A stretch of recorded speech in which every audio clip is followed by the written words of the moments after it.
The air now in this channel will be occupied by WLS. Good evening, everyone. You are now listening to WLS, the voice of Prairie Farmer, America's oldest farm paper, Chicago.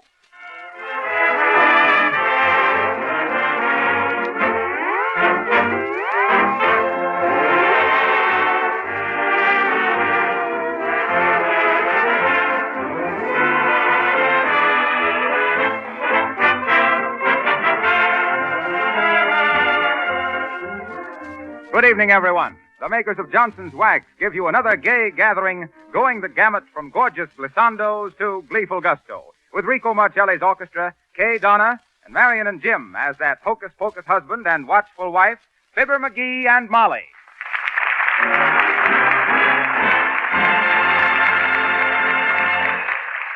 Marcelli and his men give us what might be the Glow Coat song from Linoleum. You do something to me. Pour it on, Rico.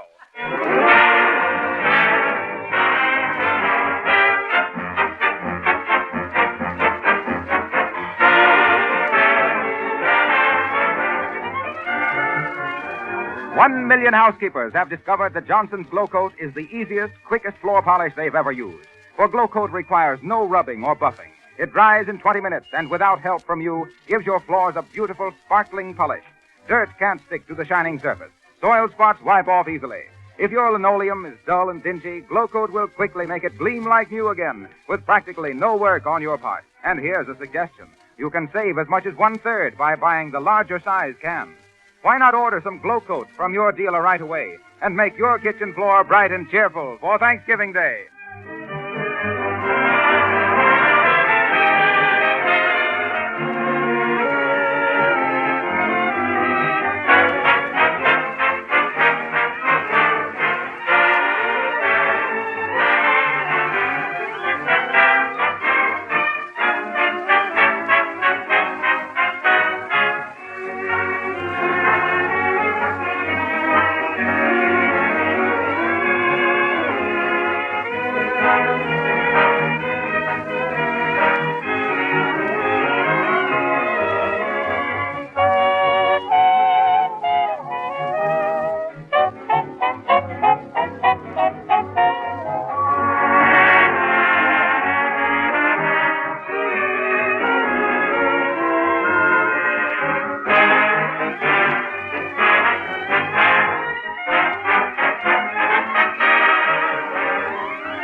It's a busy day at 79 Wistful Vista. The McGees are getting ready for Thanksgiving in a big way. Molly's in the kitchen, aided by a little Teeny, as Fibber in the living room settles himself in his big easy chair and prepares to read the evening paper.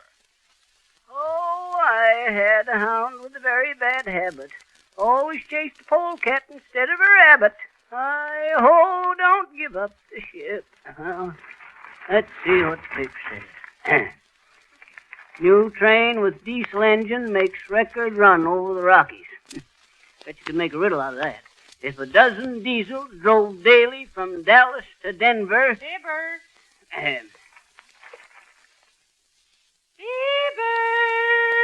Oh, shucks. Maggie!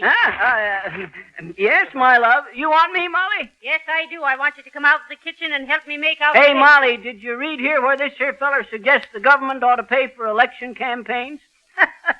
Shucks, we already got the best elections money can buy. Maggie, quit stalling. Stalling? Why, Molly, you don't mean that, Molly. Just because the feller... On your feet, Maggie. Okay. I was just going to come out to see if I could give you a hand with anything. What you want? I'm making up me list for Thanksgiving stuff whilst me fruitcake is baking. And I want you to write 'em down as I call 'em off. Okay. Oh, hello there, Teeny. Hi, Mr. McGee. How you getting along with your work? I'm getting along dandy, I betcha. Mrs. McGee is going to let me make a little pie all by myself. Well, a little pie. Well, now that's something, ain't it? What kind of a pie? Minskin? I says you're going to make a minskin pie? Minskin pie, and what might that be, McGee? You mean to say you never heard of a minskin pie, Molly? Half mince and half pumpkin? Why, shucks. When I was camp cook at Camp Custer... You made custard pies, I betcha. I was going to say, when I was camp cook, I always made minskin pies for Thanksgiving. You see, I'd take a can of pumpkin and a pint of mincemeat, mix them up together. Here, hold this box of raisins. Okay. What shall I do with it? And hold this, too. Oh, all right. Now then, we've got plenty of raisins, plenty of popcorn. Or is that plenty of popcorn in the box, McGee? I don't know. Let's see. Don't sound like enough to me, Molly. Me either, I betcha. Oh, dear. Well, we'll have to get some more then. I wonder if 6 pies will be enough. How many you expecting for dinner Thanksgiving, Molly? I'll figure it out for you. 12. And how can you figure it? By algebra, Molly.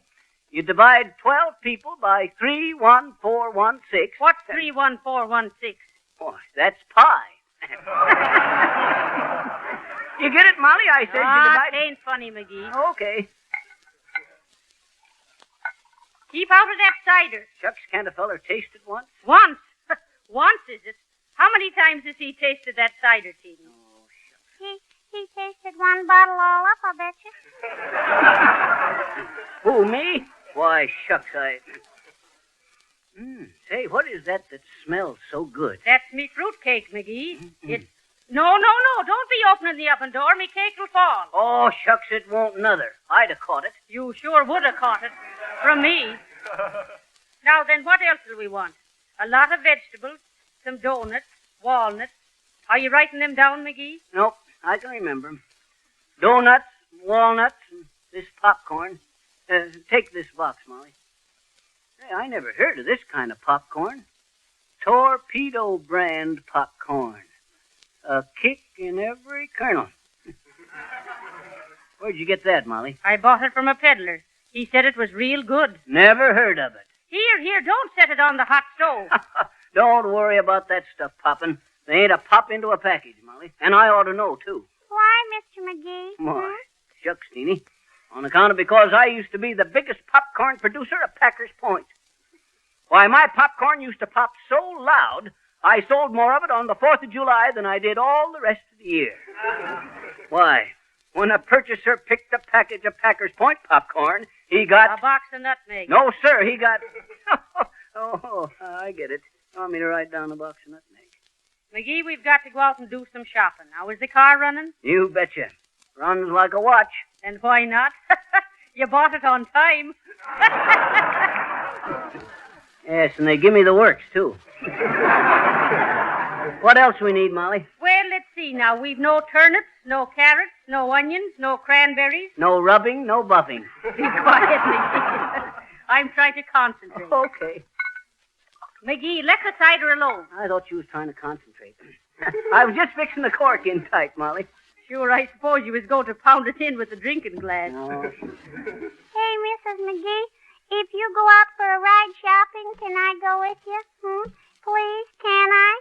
May I, Teeny? Oh, you're going anyway, I betcha. Well, we'll be glad to have you come along, and I'll show you how expert picks vegetables. Why, mind the time I had me a little truck farm down in... Oh, heavenly days. Now, who could that be? How does me hair look? It's okay. It looks dandy, I betcha. I'll go see who it is, Molly.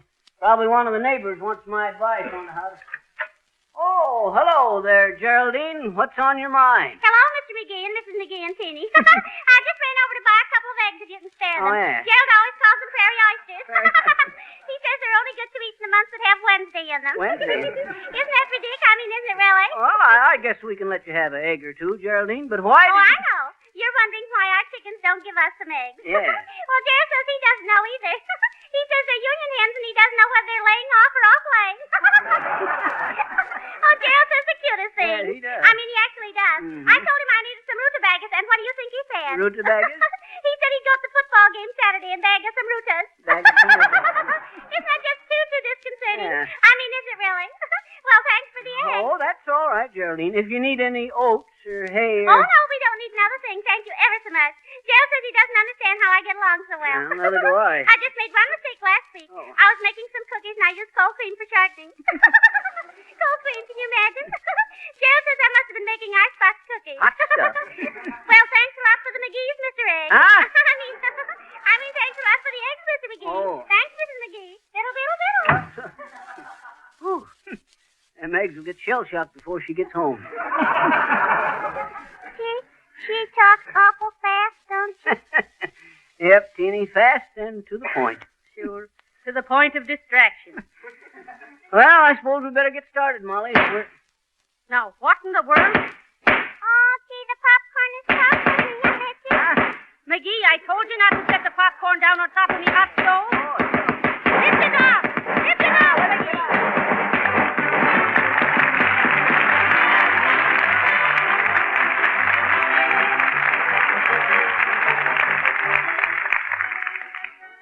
Miss Kay Donna, that there sweet little singer on this here program gives us them there eyes. Kay Donna.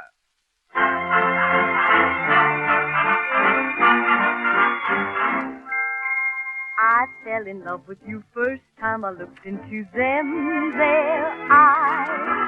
You've got that certain cute way of flirting with them there eyes. You make me feel happy. You make me blue. Ain't stalling, I'm falling in a great big way for you. My heart is jumping, you sure started something with them there eyes. You'd better look out if you're wise. They sparkle, they bubble, they're gonna get you in a whole lot of trouble. There's no use shirking them, there's danger lurking in them their eyes. For there's danger in your eyes, Shabby. But I don't care. I'd give up paradise, Shabby, your love to share. Just tell me when and where we'll have our love affair. There's danger in your eyes, Sherry, for me, but I don't care. 'Cause I fell in love with you first time looked you. Them there eyes, you got that certain way of flirting. Them there eyes, you make me feel happy. Oh, baby, you make me blue. Ain't stalling, I'm falling in a great big way for you. My heart is jumping, you sure started something with them there eyes. You'd better look out if you're wise. They sparkle and bubble. They're gonna get you in a lot of trouble. Them their eyes. Them their eyes. Yeah.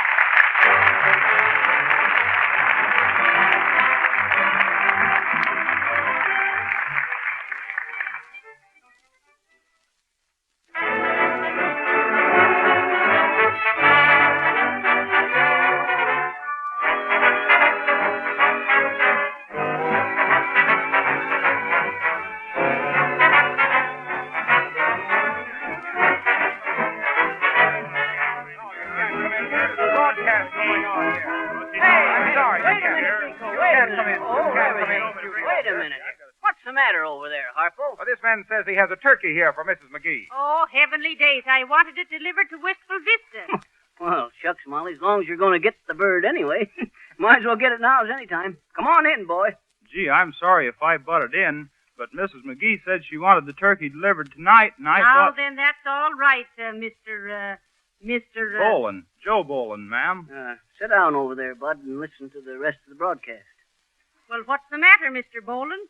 Didn't you ever see a studio before? Nope, I never did. Gee, I always did want to sing on the radio. Oh, are you a singer, Joe? Would you like to sing on this program?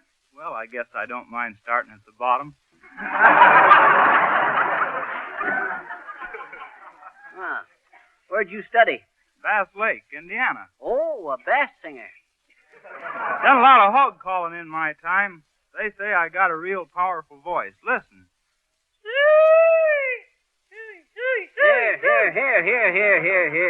Chop that suey, bud.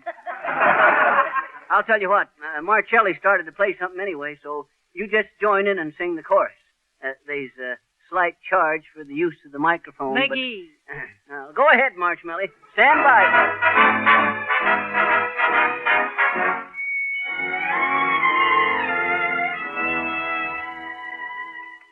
Up a lazy river where the old mill run meets lazy, lazy river in the noonday sun. Linger in the shade of a kind old tree. Throw away your troubles, dream a dream with me. Up a lazy river where the robin's song awakes a bright new morning, we can loaf along. Blue skies up above, everyone's in love. Up a lazy river, how happy you can be. Up a lazy river with me.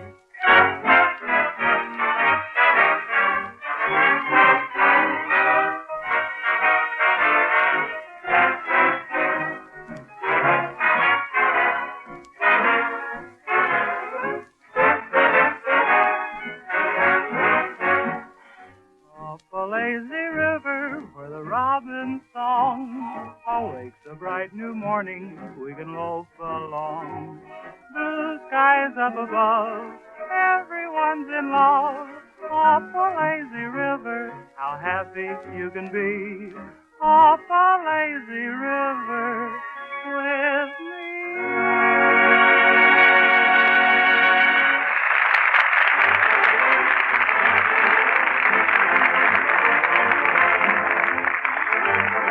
That was Joe Boland, overalls and all.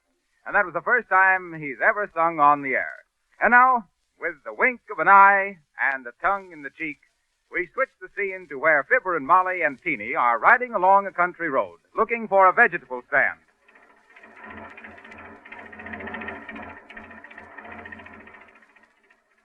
McGee, how much gas did you put in? Oh, shucks, Molly, plenty. 5 quarts, anyway. You warming up, Teeny? Mm-hmm. I'm dandy, I betcha. How far are we going? What say, Teeny? How far are we going? Oh, I don't know, till we come to a... Stop, McGee. Stop the car. There's a vegetable stand. Oh, okay. Gotta get them brakes fixed. My, this looks like they might have all the vegetables and stuff we'll need. You want to get out, Teeny? Yes, please. Shucks, there don't seem to be nobody around here. Blow your horn, McGee. Oh, there comes a lady, I betcha. Gee, looks kind of grouchy, too. Must have woke her up or something. Hi, ma'am. Good afternoon. How do you do? I see you have some vegetables and stuff for sale. Yes, we have it for sale, but I'm sure I don't know why, 'cause nobody ever seems to stop and want any. But if you're sure you want something, I'll do what I can, but it probably won't be much. How about some turnips, ma'am? Got any turnips? Yes, I got some turnips, but I don't know if you'll want 'em after you see 'em, 'cause the turnips we got this year ain't done so good. But after all, what I say is the turnip's a turnip, and you can't make a Bartlett pear out of it. Step around to the barn, please. Sure, ma'am. Lead the way. Better come around this way. The other side of the yard's kind of tore up. We tore it up 'cause we thought we was going to plant some plum trees, but we didn't. Real optimist, ain't she? Gee, why does she talk like that, Mr. McGee? She probably shouted herself hoarse when Grover Cleveland was elected and never got over it. Whoa! Whoa! Whoa!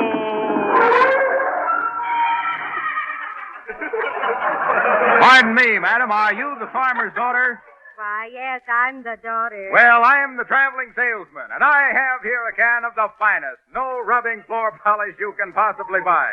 Notice this attractive yellow can. See this lettering, Johnson's Glow Coat. This liquid polish is so easy to use. Why, you merely spread a little Glow Coat lightly over your floors or linoleum. You can do the whole room in a few minutes' time. When the surface is covered, go away and forget about it for 20 minutes. Come back and find your floor gleaming like new with a bright protective polish. A polish that resists dirt and wear and keeps your floor sparkling for weeks at a time. Think how much time and work it will save you. Think how much better your linoleum will look. And remember, you don't have to do any rubbing or buffing when you use Johnson's Glow Coat, the remarkable liquid floor polish made by the makers of Johnson's Wax. And now, if you'll excuse me, folks, I've got some more calls to make, so I'll be running along. Oh, there. Come on. Easy there, easy. Whoa, easy there. No. Whoa, no. Whoa. What's no. the horse's name, mister? No. No rubbing, no buffing. So long, folks. Giddy up there, no. What a steed the boy has there. Real nice farm you got here, too, man. Yes, but it ain't what it was for. The chinch bugs and the wheat rust and the corn borers got it. What kind of vegetables you say you wanted? Oh, some turnips and some carrots and some squash and maybe a pumpkin or two. Oh, look at the chicken, Mr. McGee. Yeah, that's a Plymouth Rock hen, Teeny. You can always tell Plymouth Rocks on account of because they's always eating gravel. That's a pheasant. Oh. That's a pheasant, Teeny. You just look over the vegetables if you want and pick out what you need, and if you don't see what you want, never mind, 'cause we probably ain't got none anyway. All right, well, now let's see some turnips. This here kind of reminds me of a farm I used to have, ma'am. Yes, sir, I thought you'd like to hear about it. My farm was the biggest one in the state. 20 round miles. You mean 20 square miles, McGee? Nope, round miles. We figured in round miles on account of the crop rotation. That there harness on the wall there reminded me. I had me a team of horses once. Used them to haul gunpowder for the government. Never forget one time I was jogging along in a light buckboard loaded down with gunpowder when I lit my pipe and tossed the match behind me, right into the gunpowder. Well, I hope your horses was better'n the poor brutes we got. They're so lazy, we have to lay 'em down on the ground to shoe 'em. What was you saying about the harness?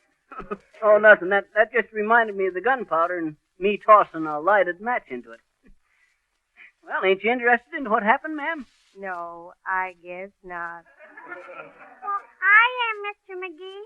What happened? Shucks, plenty. Burned half the gunpowder up before I could stomp her out. It ain't funny, McGee. Well, how you coming, Molly? All right, McGee.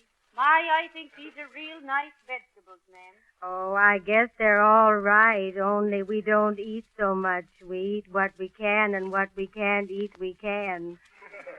What's your name, little girl?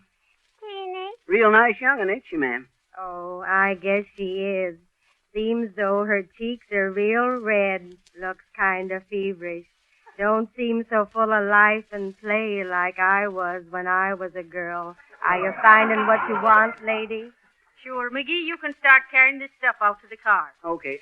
But maybe we better get it all together first, and then you can tell better how much you owe. You mean then I can help you carry it? Oh, why, shucks, Molly, I never thought of such a thing. Have an apple, Teeny? Thank you.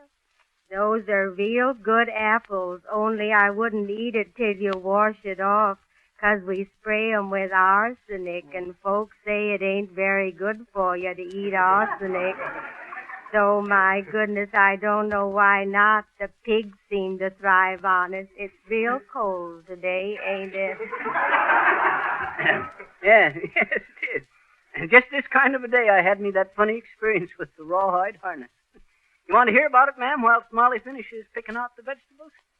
Don't step in the whitewash bucket there, little girl. All right, thank you. I won't. I thought you'd want to hear about it.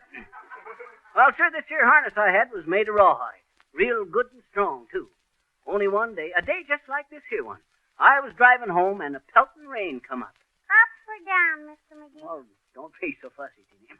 Well, sir, that there rawhide harness begun to stretch, inch by inch. foot by foot, as it got wetter and wetter, till the horses was 30 foot ahead of the wagon. Why, shucks, I think that'll never do. So you know what I done? Try them onions too, lady. Well, sir, Are you listening to me, ma'am? Not very close. Well, sir, when that there harness started stretching, I leapt off the wagon, run ahead, and got onto one of the horses and rode him home. By that time, the harness had stretched so much that the wagon was away out of sight behind. So I unhitched, put the team up, and tied the reins around a stump into the front yard. And say, the next morning I got up an hour or so after sunrise, which the heat of the sun had started to shrink the harness again, and I was just in time to look out the window and see the wagon pull into the yard. Don't you see? The sun had dried her out and took up the slack in the harness. What do you think of that? Seems to me a body ought to be more careful than throwing a match in a wagon load of gunpowder. Yes. No. Say, what? Oh, shucks.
Well, we hope that Fibber and Molly and all of you have a happy Thanksgiving, and that you'll be with us next Monday night at this same hour, and that you will have recovered from that turkey dinner enough to... Hey, Harpo. Well, Fibber, are you in again? I just wondered if you know anything about the zoology. Zoology? Why, of course. What do you want to know, my boy? Well, sir, I was just figuring, son.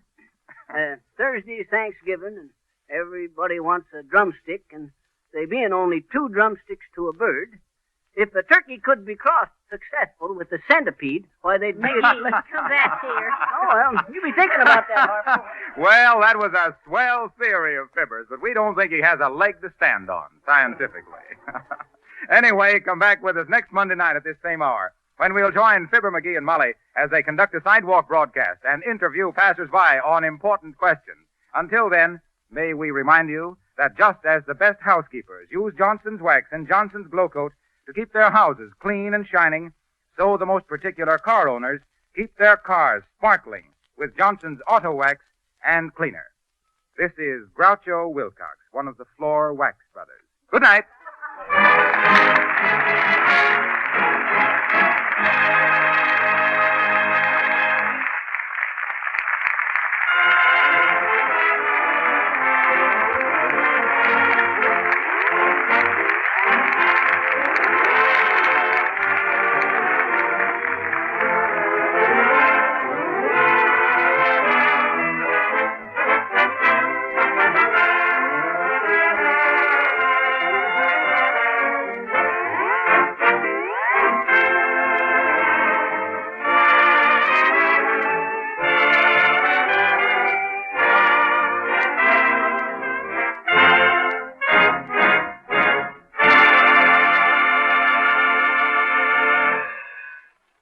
This is the National Broadcasting Company.